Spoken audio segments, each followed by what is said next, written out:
மட்டம் கொஞ்சம்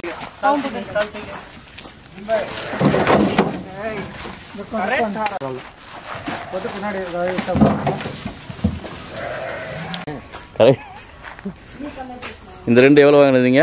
77. ஏ தோபி கத்தார இந்த ஒரு ஆடு எவ்வளோ கொடுத்தது? அண்ணா இது ஒரு ஆடு எவ்வளோ கொடுத்தது?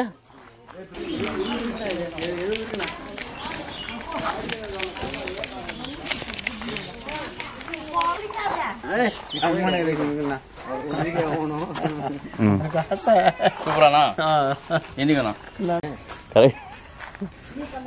இந்த ரெண்டு எவ்வளோ வாங்கினீங்க? 77. இந்த ரெண்டு 77 வாங்கியிருக்கிறது. அந்த ரெண்டு 63,500. 63,500. அது இது வந்து 77.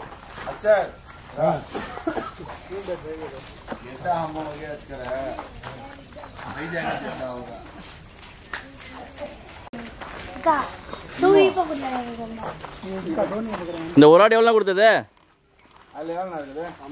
அண்ணா இது ஒரு ஆடு எவ்வளோ கொடுத்தது?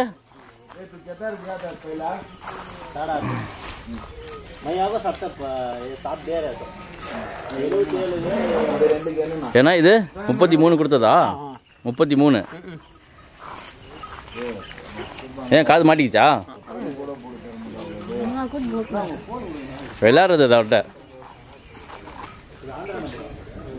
அடிக்காது, விளையாடும்.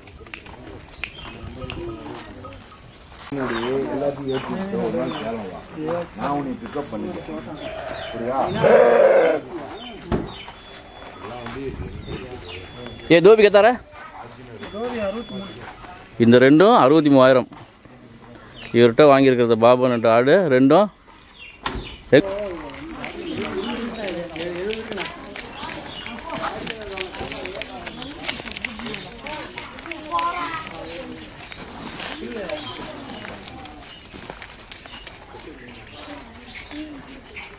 என்றது வந்தாங்க. ஆனால் காசு என்னதுங்க அண்ணா? தீர்த்தண்ணா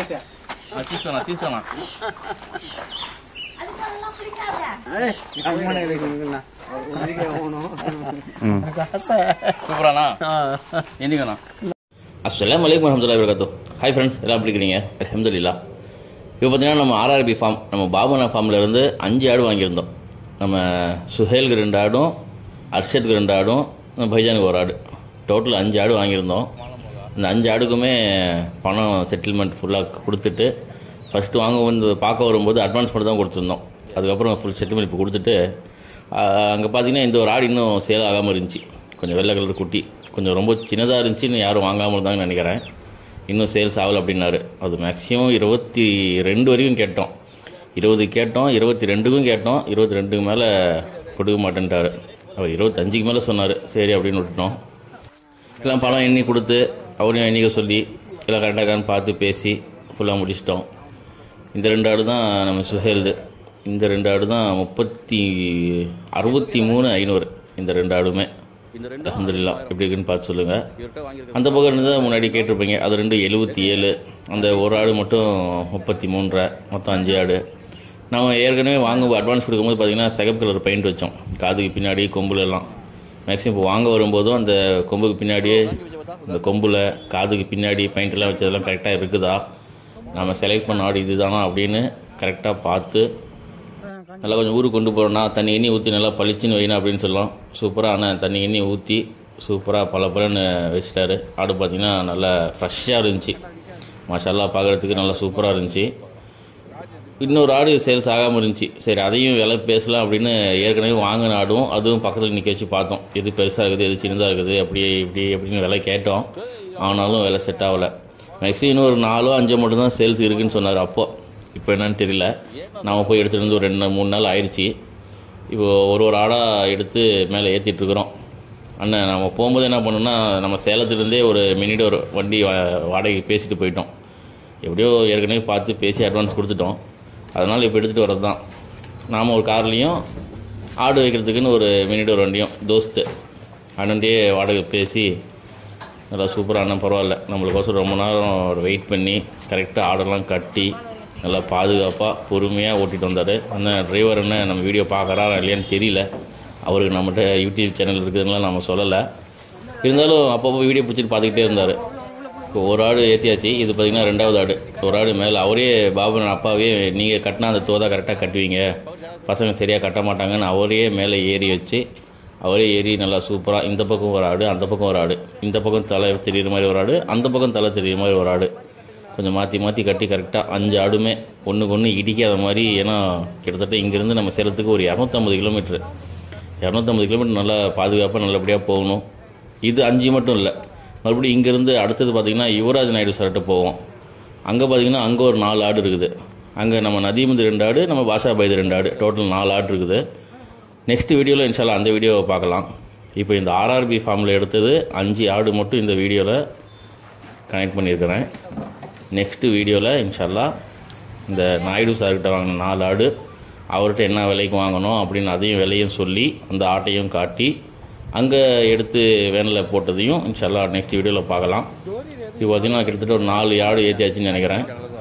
அப்படியே நான் வாழ்ந்த இடத்த ஆடெல்லாம் அப்படியே திரும்பி பார்க்குது.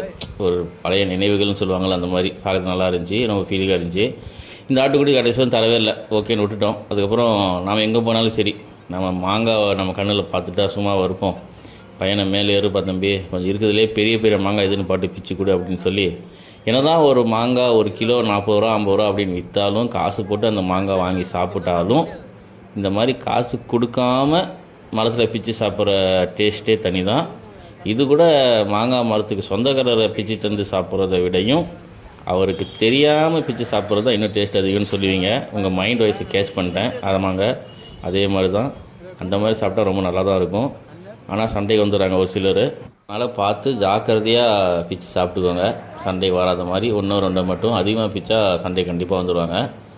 ஆனால் பார்த்திங்கன்னா நம்மளுக்கு அவசரம் தன் பேரன் அவரை ஏற்றி நல்லா மாங்காவை பிச்சு கொடுன்னு சொல்லி கிட்டத்தட்ட ஒரு 5-6 மாங்காய் அவரே பக்கத்தில் நின்று இது நல்லாயிருக்கும் அது எடு, அது நல்லாயிருக்கும் அது எடு அப்படின்னு சொல்லி, ரொம்ப பிஞ்சாக தான் தெரிஞ்சு, பார்க்கறது ரொம்ப சின்னதாக இருந்துச்சு.